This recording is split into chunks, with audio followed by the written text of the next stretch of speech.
ఒక్కసారిగా మాయమయ్యింది. పాలు తాగేశాడా దేవుడు?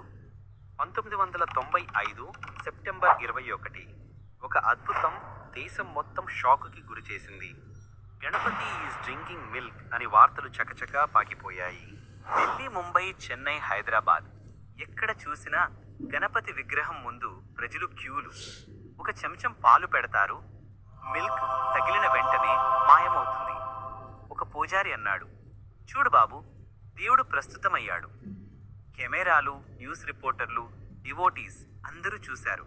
రాత్రికి రాత్రే సైన్స్ వర్సెస్ ఫెయిత్ డిస్కషన్ ప్రారంభమైంది. రాత్రి 12 దాటిన తర్వాత అన్ని విగ్రహాలు పాలు తాగడం ఆపేశాయి. అందరూ షాక్. సైంటిస్టులు కూడా కన్ఫ్యూజ్ అయ్యాడు. ఒక రిషి అప్పుడే అన్నాడు, గణపతి పాలు తాగలేదు, మన అనుమానాన్ని తాగాడు.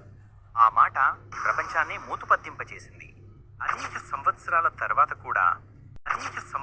తర్వాత కూడా ఆ రోజు గురించి ఎవరూ మరచిపోలేకపోతున్నారు.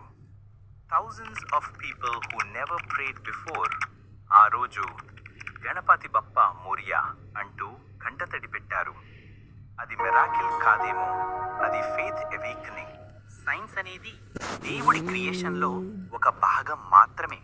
Sometimes faith transcends logic.